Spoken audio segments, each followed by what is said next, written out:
이 저녁에 예배 자리에 오신 여러분들, 하나님께서 영적인 눈을 뜨게 하셔서 하나님의 영광을 말씀을 통해 보게 되는 은혜의 시간 되기를 주님의 이름으로 축복합니다. 네, 오늘 말씀은 출애굽기 14장 말씀입니다. 네, 홍해 바다를 앞에 둔 이스라엘 백성들에 관해서 같이 살펴보도록 하겠습니다.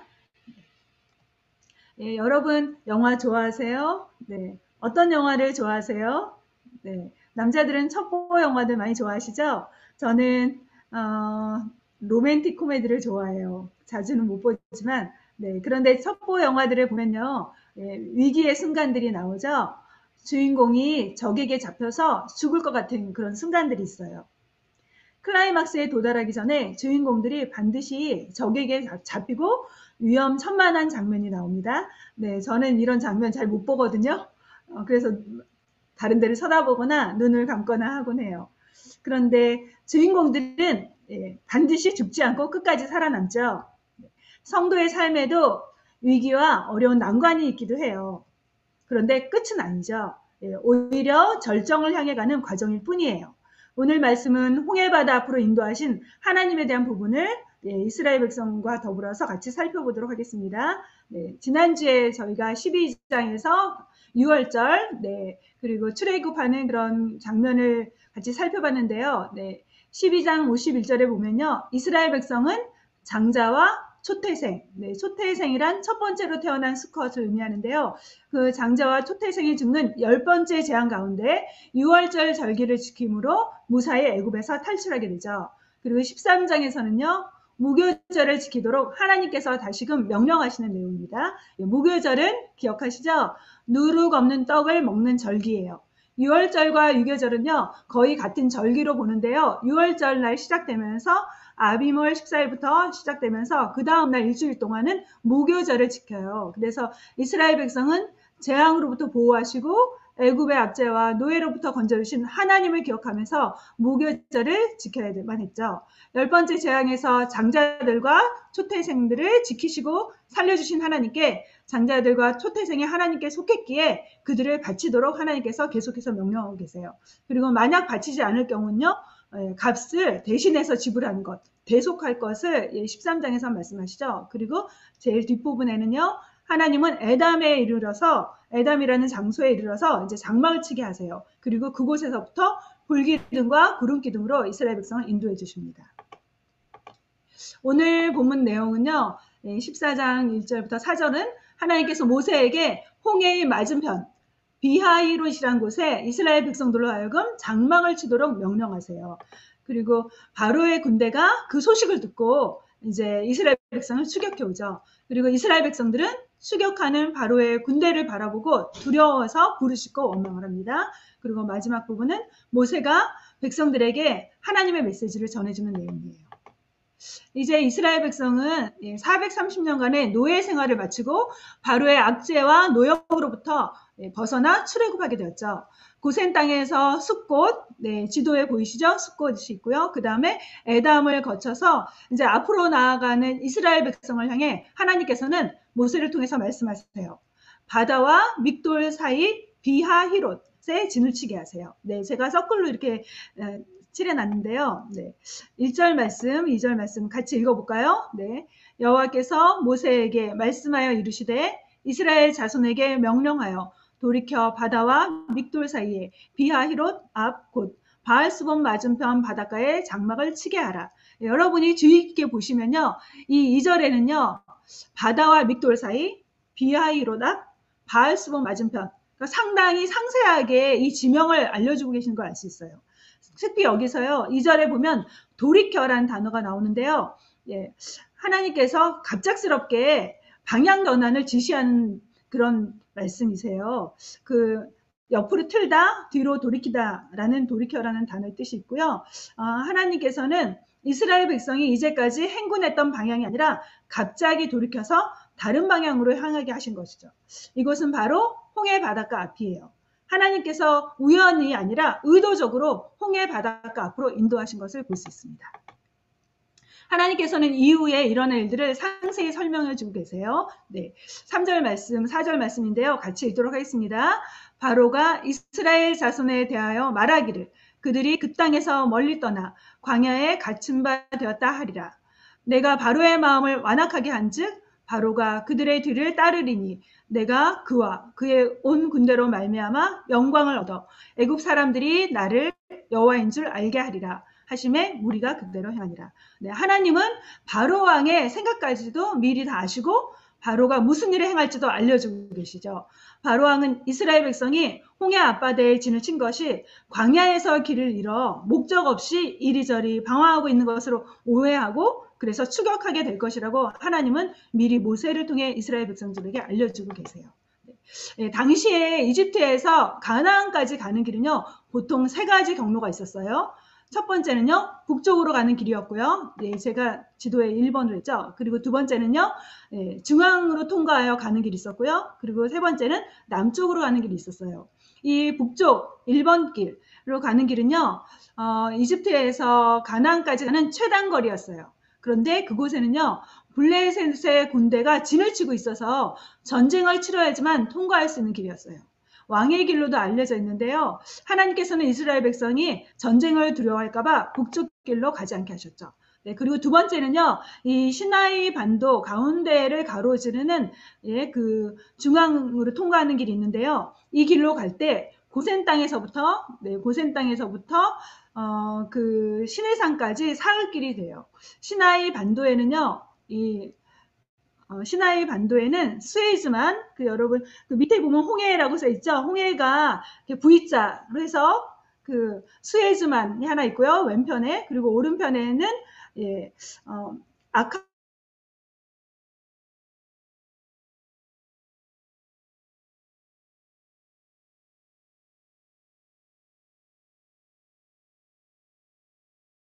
하셨거든요. 여기 가면요. 여기가 바로 비하 히롯이라는 곳이에요. 예, 이번에 그 써있죠. 제가 서클인데, 이 길을 따라가면 결국은 이제 홍해를 만나게 되는 거죠.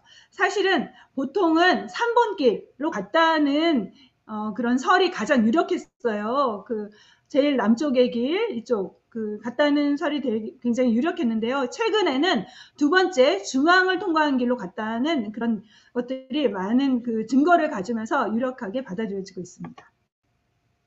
이 남쪽 길은요, 위험한 광야 길이었는데요. 기존에는 이 지역으로 간 것으로 알고 있는데, 이 지역으로 갔다고 하면은 문제가 있어요. 왜냐하면 이 스에즈만이나 이 홍해 이 바다가 너무나 깊어요. 1200km. 낭떠러지 바다였어요. 그래서 물이 없어져도 그 길을 통과할 수가 없어요. 그런데 2번 길로 갔다고 하면요, 이쪽 길만 바로 비하이롯 앞길만 그 모래가 쌓여서 바다 안이 다른 데 비해서 수심이 깊지가 않아요.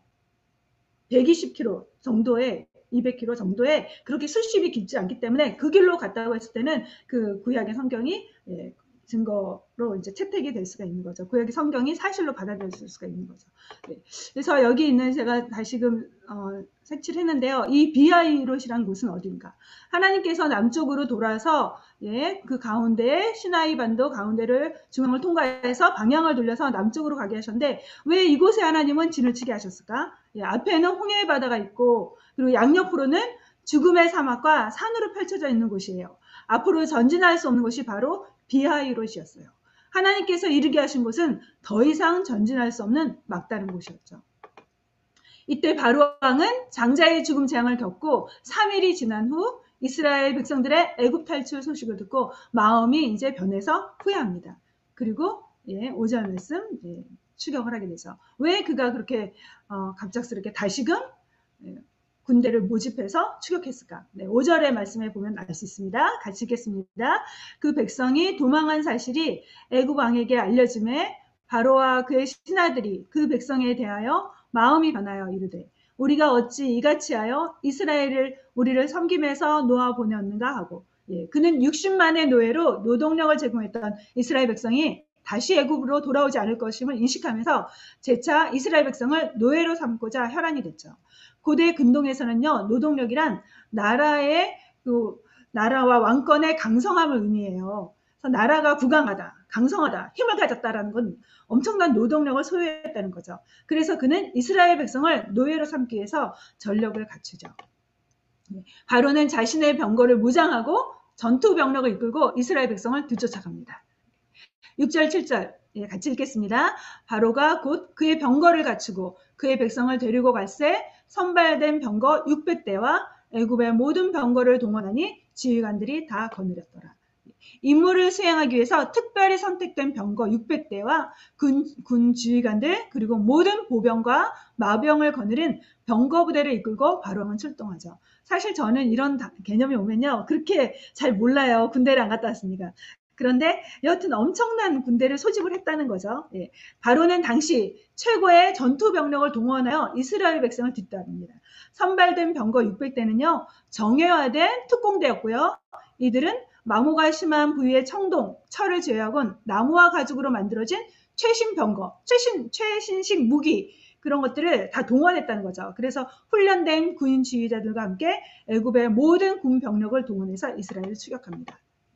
하나님의 뜻은 무엇일까요? 왜 하나님께서는 의도적으로 홍해 앞에 진을 치게 하셨을까요? 게다가 뒤에서는 애굽 군대마저 추격하고 있으니 이제 앞으로 나갈 수도 없고 뒤로 물러설 수도 없는 상황이죠. 하나님의 뜻에 순종했는데 하나님의 뜻에 따라서 여기까지 왔는데 왜 하나님은 길이 안 보이는 곳을 인도하셨을까요? 막다른 길로 이끄시는 하나님의 의도는 과연 무엇일까요?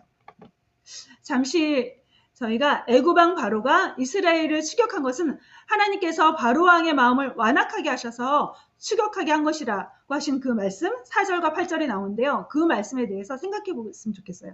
여러분들이 큐티하시면서 그런 구절을 많이 보셨을 거예요. 하나님께서 그의 마음을 완악하게 하셨으므로 그들을 보내지 않았다라는 표현이 자주 나오죠. 많이 궁금하셨을 거예요. 예. 10가지 재앙에서도 이런 표현이 반복적으로 나오는데요. 하나님께서 바로 왕이 선한 마음을 가졌는데 완악한 마음을 갖게 하셨다는 것일까요? 네. 결론적으로 말하면 그건 아니죠. 바로 왕의 마음이 완고하고 고집스러운 마음을 가졌는데 그 완고함의 상태로 내버려 두셨다는 의미입니다. 예, 로마서 1장 24절 그리고 26절, 28절에 보면요. 하나님의 심판은 내버려 두시는 모습으로 나타난다고 했어요. 로마서 1장 28절 말씀 같이 읽어보겠습니다. 그들이 마음에 하나님 두기를 싫어하며 하나님께서 그들을 그 상실한 마음대로 내버려 두사 합당하지 못한 일을 하게 하셨으니 하나님은 자신을 거부하고 거역하며 끝까지 대항하는 자들을 향해서 더 이상 그들의 마음을 하나님께로 돌이키도록 은혜를 베풀지 않으시고 그대로 방임하시고 방치하세요. 이를 신학적으로 유기라고 합니다. 하나님은 여러 번 돌이킬 기회를 주시는 분이세요. 그럼에도 불구하고 지속적으로 거듭 거부할 때는 내버려 두심으로 하나님은 심판하시죠. 바로왕은 완고함과 강팍함으로 하나님을 거듭 대항했기에 하나님은 그를 완악함 가운데 버려두신 것이죠. 그러나 하나님은 바로왕의 완악함을 통해서도 하나님의 뜻을 이루어가세요. 바로왕이 가진 완고함과 강팍한 마음을 통해서도 하나님은 하시고자 하는 바를 행하시는 분이세요. 바로왕의 선택과 그가 가진 마음, 그가 행하는 일들을 통해서도 하나님은 구원의 역사를 멈추지 않고 행하시죠. 하나님께서 일하시는 방법은요. 각 개인의 선택과 행위를 존중해 주세요. 동시에 하나님은 그 모든 것을 통해서 그 모든 것을 뛰어넘어서 하나님의 구원의 계획과 구원의 역사를 이루어 가십니다. 모든 것을 통해 하나님의 뜻을 이루어 가시는 하나님의 주인으로서의 권한이 바로 하나님의 주권이죠. 마치 토기장이가 자기가 원하는 대로 그릇을 빚듯이 하나님은 그가 원하시는 대로 이 세상을 통치하시고 이끌어 가십니다. 성도의 삶에서 발생하는 어려움이나 고난들 또는 위기조차도 하나님의 다스리심과 주관하에서 일어나요. 물론 하나님은 성도들에게 때에 따라서 형통함과 평안함을 당연히 주시죠. 그렇지만 믿음을 가진 성도이기에 현실적인 위기의 순간이 전혀 없는 것은 아니에요. 성도들도 하나님의 말씀에 순종하면서 걸음을 옮길지라도 예상하지 못했던 어려움이 닥쳐올 수 있습니다. 때로는 망망대해에서 풍랑을 만날 수도 있고요. 때로는 사면이 다 막힌 것 같은 옴짝달싹할 수 없는 현실의 위기, 앞으로 나갈 수도 없고 뒤로 물러설 수도 없는 징태왕난의 순간, 앞뒤 사방을 쳐다보아도 어디로 가야 할지 막막하기만 한 순간을 맞닥뜨릴 수 있어요. 사도 바울도 하나님 말씀에 순종해서 전도 여행을 갔지만 수없이 많은 고난과 어려움을 겪었죠. 그러나 그것조차 하나님의 손 안에서 일어나는 일이에요. 분명한 것은 하나님의 주권이 미치지 않는 것이 없고 또 하나님의 손길을 벗어난 곳도 없어요.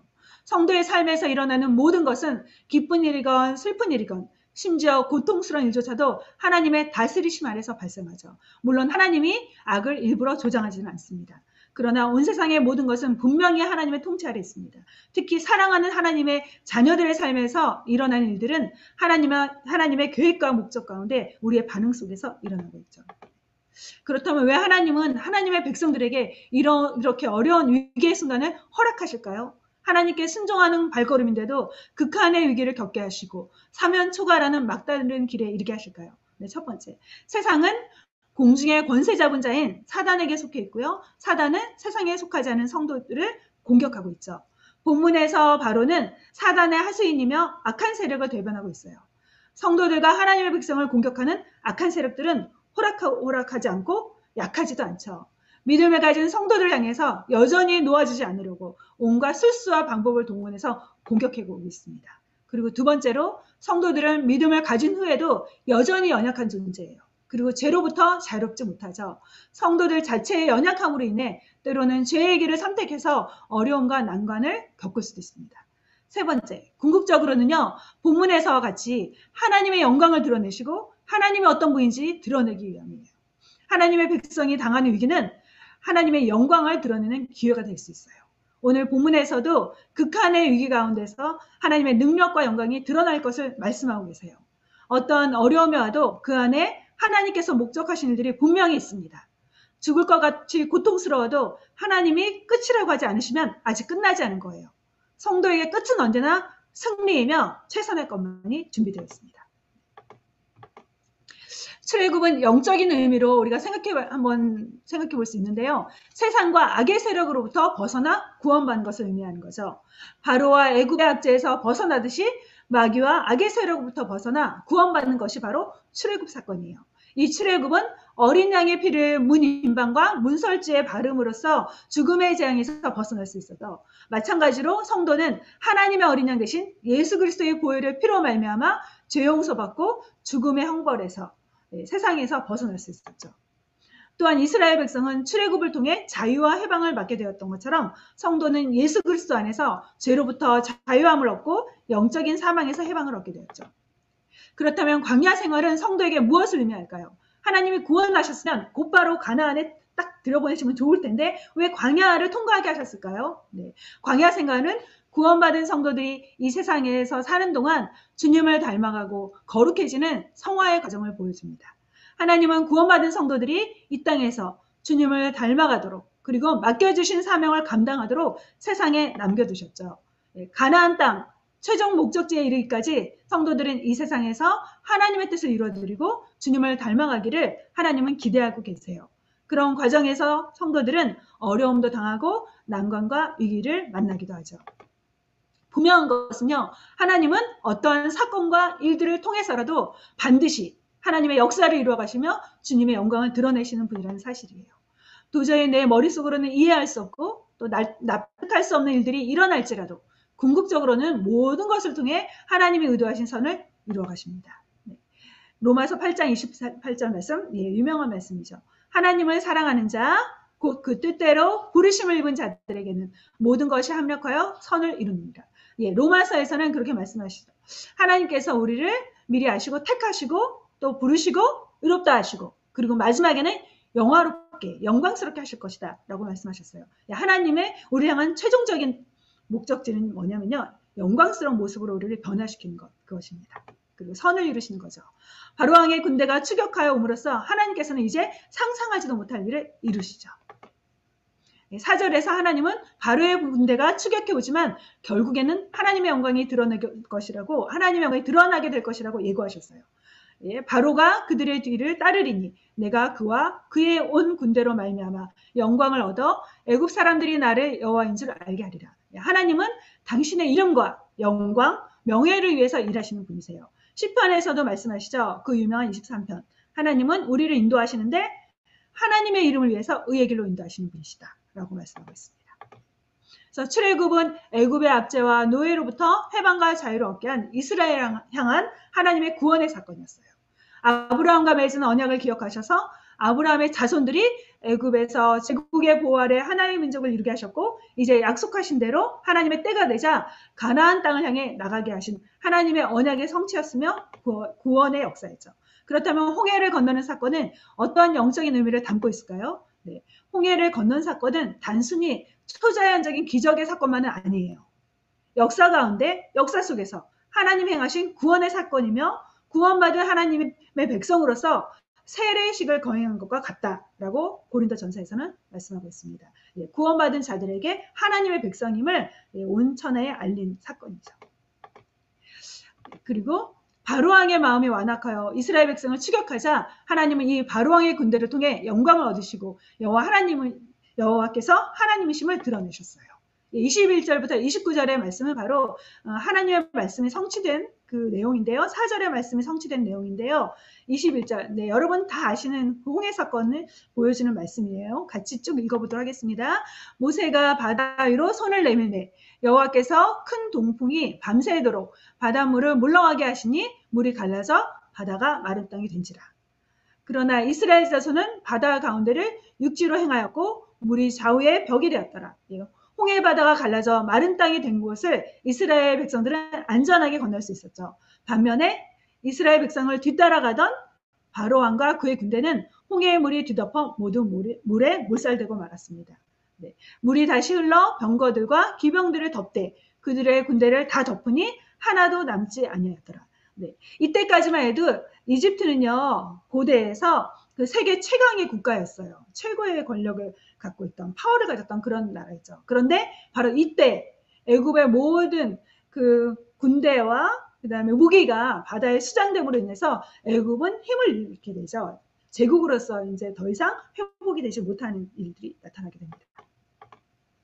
결국 홍해의 도하 사건, 홍해를 건넌 사건과 애국 군대의 수장은 하나님의 영광을 드러내는 일뿐만 아니라 하나님의 어떤 분인지를 온 천하에 알리신 사건이에요. 홍해 바다를 밤새도록 동풍이 불어와 마르게 하시고 하나님의 백성을 무사히 건너가게 하신 하나님은 당대의 세계 최강의 막강한 바로의 군대를 한순간에 하나님의 능력으로 수장시키신 분이시죠. 당시에 바로의 군대는 전 세계를 대표할 만큼 강하고 웅대한 군부대였어요. 창과 칼, 방패와 병거의 전투 무기와 장비를 구비한 강력한 군대였음에도 순식간에 하나님의 입김에 의해서 물에 몰살되었죠. 이제 그 누구도 하나님과 맞붙어서 이길 수 없고 하나님의 적수가 되지 못함을, 그래서 하나님을 대적할 수 없음을 드러낸 사건이었어요. 이를 통해 이스라엘의 하나님은 언약을 성취하시는 만군의 주여 하나님, 전능자 하나님을 만방에 알리신 거죠. 네, 이 부분은 시간이 없으니까 지나갈게요. 그 다음에 두 번째 주제는요, 이스라엘 백성들의 반응에 대해서 살펴보도록 하겠습니다. 하나님의 예고가 있었음에도 불구하고 애국 군대가 추격해 오는 것을 본 이스라엘 백성들의 반응은 무엇일까요? 네, 10절 말씀 같이 읽겠습니다. 바로가 가까이 올 때에 이스라엘 자손이 눈을 들어본즉 애국 사람들이 자기들 뒤에 이른지라. 이스라엘 자손이 심히 두려워하여 여호와께 부르짖고. 네, 그들은 두려움에 떨면서 하나님 향해 부르짖죠. 네. 보통의 부르짖음은 기도라고 하는데 여기서는 기도라기보다는요, 아우성치는 모습에 가까워요. 그러면서 모세를 향해 말합니다. 11절 말씀. 그들이 또 모세에게 이르되 애굽에 매장지가 없어서 당신이 우리를 이끌어내어 이 광야에서 죽게 하느냐. 애굽 사람을 섬기는 것이 광야에서 죽는 것보다 낫겠노라. 이스라엘 백성은 애굽 군대를 보면서 심한 두려움과 절망 속에 빠져들었죠. 앞으로 나갈 수 없는 상태에서 먼지를 일으키며 바짝 뒤쫓아오는 애국 군대의 병력을 보고서 이스라엘 백성들은 이제는 죽었구나 이렇게 생각한 거죠. 그리고 나서는 모세를 향해 원망과 불평의 말을 퍼붓습니다. 우리를 매장할 묘지가 없어서 애국에서 이곳까지 데려왔느냐. 우리를 내버려 두라고 했는데 왜 여기까지 데려와서 죽게 하느냐. 네. 일시적인 안락함과 현실적인 편안함만을 추구하는 그 노예 근성을 버리지 못한 불신의 말들을 마구 쏟아냅니다. 그렇다면 이스라엘 백성이 왜 그렇게 원망하고 불평하게 되었을까요? 원망과 불평의 직접적인 원인은 무엇이었을까요? 네, 10절 말씀 보면요. 바로가 가까이 올 때 이스라엘 자손이 눈을 들어 본즉 애굽 사람들이 자기들 뒤에 이른지라. 네. 이스라엘 백성들이 애굽 군대의 추격이라는 현실적인 난관과 위기 상황만을 보았기 때문이에요. 즉 그들은 애굽 군대의 추격만을 주목했죠. 이스라엘 백성은 현실적인 문제들만을 바라보았고 초점을 맞췄어요. 앞에 놓여있는 홍해바다, 양옆에 사막과 산들, 뒤에 애굽 군대만을 바라보았죠. 그들과 함께 하시는 하나님을 보지 못했어요. 원망과 불평은 결국 하나님을 보지 못하고 하나님의 약속을 놓쳤기 때문에 나온 거죠. 하나님께서는 4절에서 이스라엘 백성들에게 이미 말씀하셨죠. 애굽 왕 바로의 군대가 추격해 올 것이고 하나님께서 그들의 군대를 통해서 영광을 받을 것이라고. 그리고 그들은 불과 6일 전에 출애굽의 역사를 이루신 하나님을 바라보지 못하는 거예요. 아니 10가지 재앙이 일어나는 순간순간 자신들을 구별하여 지켜주신 하나님과 그의 능력을 보지 못하고 있는 거죠. 또한 에담에서부터 가시적으로 불기둥과 또 구름기둥으로 함께 하시며 인도하신 하나님, 바로 그들 곁에 계신 하나님, 그들과 함께 하시는 하나님조차 보지 못하고 있는 거죠. 상황적인 어려움과 현실적인 문제들만 바라볼 때 나타나는 현상은요, 두려움과 불평, 원망입니다. 이스라엘 백성들은 광야 생활을 하면서 걸핏하면 원망과 불평을 일삼았어요. 만나를 먹으면서도 고기가 먹고 싶다고 불평했고 물이 없어지면 곧바로 목말라 죽겠다고 아우성쳤죠. 광야에는 애굽에서 먹던 채소와 야채가 없다고, 상추도 없고 야채도 없다고, 이것도 없고 저것도 없다고 늘상 불평을 입에 달고 살았죠. 그러자 하나님께서는 불뱀을 보내셔서 물려서 죽어가게 하셨어요. 성경에 이스라엘 백성의 광야 생활을 기록한 목적이 무엇일까요? 우리의 신앙생활에서 본보기가 되어 그들이 악을 즐겨한 것 같이 즐겨하는 자가 되지 않게 하려고 기록하셨어요. 고린도전서 10장 말씀 같이 읽겠습니다. 그들 가운데 어떤 사람들이 원망하다가 멸망시키는 자에게 멸망하였나니 너희는 그들과 같이 원망하지 말라. 그들에게 일어난 이런 일은 본보기가 되어 또한 말세를 만난 우리를 깨우치기 위하여 기록되었느니라.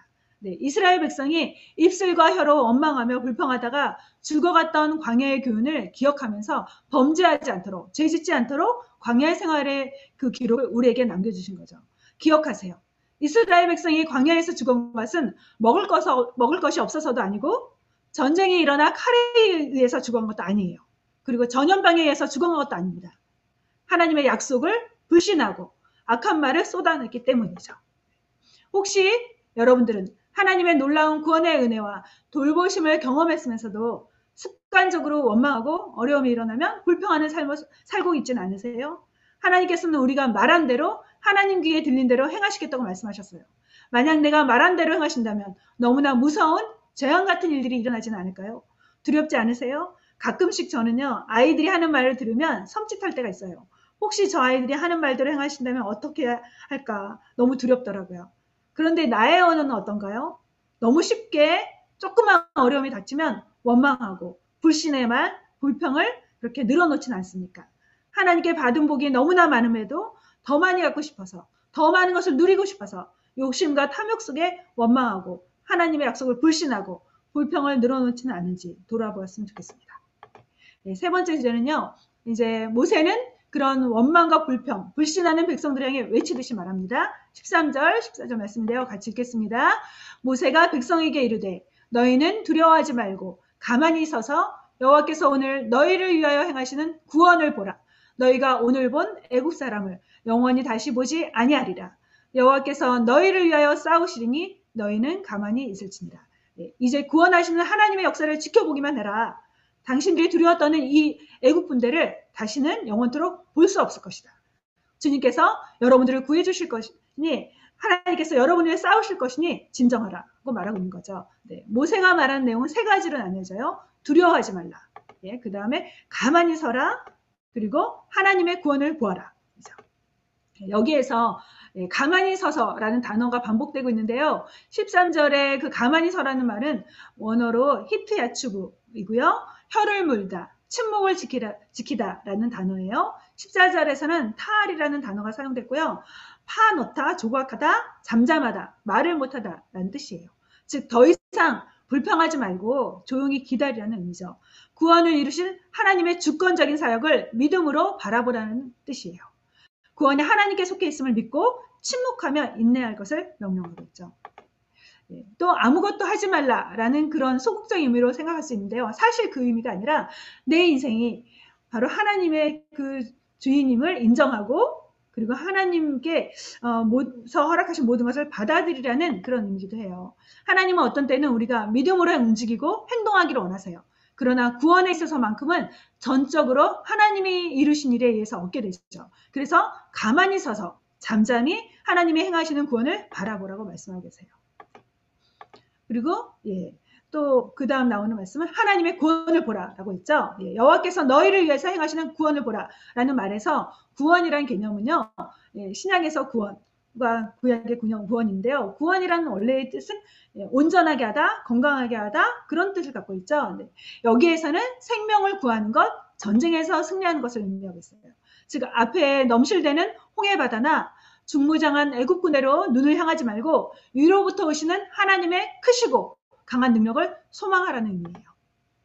현재 급박한 상황에서 이스라엘 백성들이 바라보고 있는 애굽 군대로부터 눈을 떼어 하나님을 바라보게 될 때 비로소 여호와 하나님의 구원의 역사를 생생하게 목격하게 될 것이고 두려워 떨게 만든 애굽인들도 더 이상 보지 않게 될 것이라고 강조하고 계시죠.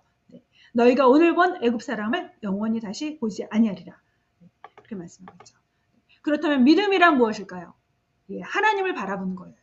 어떠한 순간에도 초점을 하나님과 예수님을 향해 맞추는 거죠. 히브리서에서는 믿음에 대해서 말씀하고 있죠. 믿음의 주요 또 온전케 하신 이인 예수를 바라보자. 믿음의 창시자 되시며 믿음의 근원 되신 예수님을 바라보는 것이 믿음이에요. 믿음은 대상이 있죠. 내가 속에서 믿어야지. 그건 쇠뇌고요. 그건 믿음이 아니에요. 믿음은 대상이 있습니다.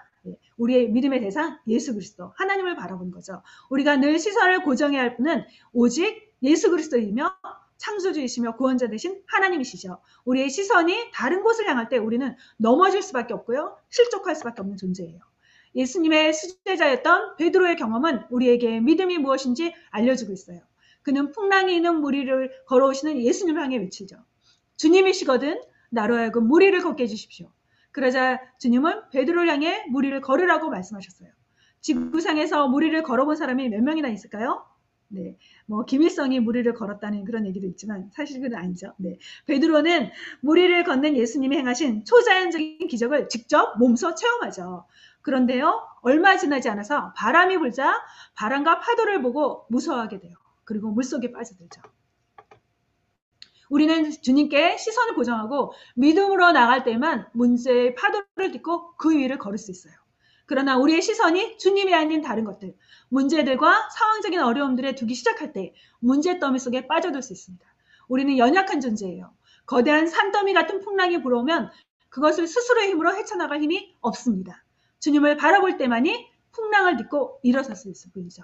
나의 시선은 어디를 향하고 있습니까? 나는 무엇을 바라보고 있습니까? 열왕기하 6장에는요. 아람 나라의 군대가 이스라엘을 공격하려고 계획하는 걸 볼 수 있어요. 번번이 엘리사가 예고해서 이스라엘 백성들이 이스라엘 군대가 방비하자 아람 나라에서는 수많은 병력을 동원해서 엘리사를 잡으려고 그가 머문 도단성을 둘러쌉니다. 이때 엘리사의 종 게하시는 아람 나라의 군대가 자신들이 머문 성을 포위한 것을 보고 겁을 내요. 두려워해요. 그때 엘리사는 말을 하죠. 그 성을 둘러싼 하나님의 군대, 그 불말과 불명거가 둘러싸고 있으니까 두려워하지 말라고 말하면서 기도를 합니다. 눈을 열어서 게하시가 하나님의 그 불말과 불병거의 군대를 볼 수 있도록 그렇게 기도하자 하나님께서는 게하시의 눈을 열어서 하나님의 군대를 보게 하시죠. 여러분들은 무엇을 보고 있습니까? 나를 둘러싼 적군과 어려운 위기 상황만을 보고 있습니까? 아니면 함께 하시며 보호하시고 지키신 하나님, 구원의 하나님, 전능하신 하나님, 사랑의 하나님, 선하신 하나님, 그 하나님의 손길과 그의 강한 군대를 보고 있습니까? 찬양 가사 있죠. 모든 시선을 주님께 돌릴 때 전능하신 하나님, 살아계신 하나님을 느끼게 된다는 찬양. 계속 이 찬양이 저 생각나서 계속 많이 불렀거든요. 이제까지 인도하시고 돌보신 하나님, 변함없는 사랑으로 이끌어주시고 우리의 필요를 채워주신 하나님을 고백하지 않을 수 없죠. 저도 미시건에서 정말 경제적으로 어려웠을 때, 아주 작은 생활비로 생활해야 했을 때 먹여주신 하나님의 은혜가 있었어요. 정말 의지할 것이 아무것도 없을 때 주님만 바라보면서 의지하게 하셨어요. 그 가운데 도우시고 공급하시는 그 하나님의 손길을 세밀하게 경험하며 보냈습니다. 그런데 지금 나는 얼마나 주님만 바라보며 살아가고 있는가를 돌아보게 됐어요.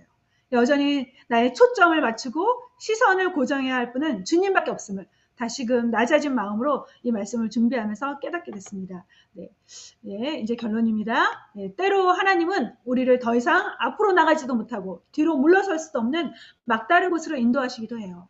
이때 우리가 해야 할 일은요, 모든 것은 하나님의 주권에서 일어나고 있다는 것, 그리고 하나님은 결코 우리를 버리지 않으시며 영광을 드러내는 기회로 삼으실 것을 믿는 믿음이에요.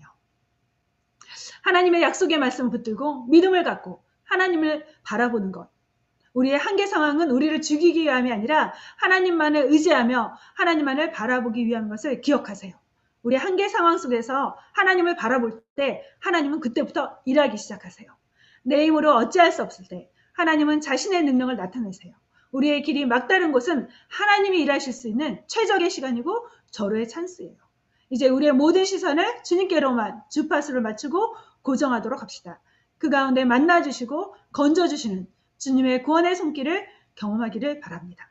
그리하여 하나님의 구원을 평생 증거하며 전하며 자랑하는 우리의 삶이 되기를 소망합니다. 네. 그 다음에 구원은 전적으로 하나님에 의해서 이루어져요. 출애굽과 애굽 도하 사건은 전적으로 하나님에 의해서 이루어졌죠. 구원의 하나님, 우리의 삶을 이끄시는 하나님 향한 그 믿음으로 어떤 순간에도 원망하거나 불평하지 맙시다. 오히려 우리의 입을 열어서 우리의 마음을 다해서 하나님께 부르짖고 기도하는 우리가 되도록 합시다. 네, 세 번째는 오직 하나님의 말씀을 기억하여 하나님을 신뢰함으로 순종의 발걸음을 내딛기 원합니다. 내가 다 이해할 수 없을지라도 하나님은 신실하게 약속을 지키실 거예요. 따라서 약속의 말씀을 부여잡고 신실하신 주님을 붙들며 위기와 난간 속을 통과하기를 바랍니다. 그러면 하나님은 반드시 그 과정 속에서 어느 순간 만나주시고 또 건져주시고 여호와의 구원의 능력을 체험하여 주께서 베푸신 승리를 찬양하게 하실 것입니다. 네, 같이 기도하도록 하겠습니다. 여러분, 어떤 분들은 평안한 시간을 보낼 수도 있어요. 어떤 분들은 생각하지 못했던 어려움을 겪으신 분들도 있을 거예요. 이 시간 여러분이 정말 그 어떤 것도 나를 도와줄 수 없습니다. 오직 주님만이 나를 도와줄 수 있습니다. 이 질병에서 고칠 수 있는 분은 주님밖에 없습니다. 그리고 이 어려움 속에서, 이 경제적인 위기 속에서, 또 내가 생각하지 못했던 그런 어려움들이 저에게 찾아왔는데 하나님 이것을 해결해 주실 분은 주님밖에 없습니다. 간절한 마음으로 우리가 부르짖고 구할 때 하나님께서 분명히 여러분을 만나주셔서 새로운 길을 여시고 주의 영광 나타내실 줄 믿습니다. 그런 마음으로 우리 같이 이 시간 기도하도록 하겠습니다.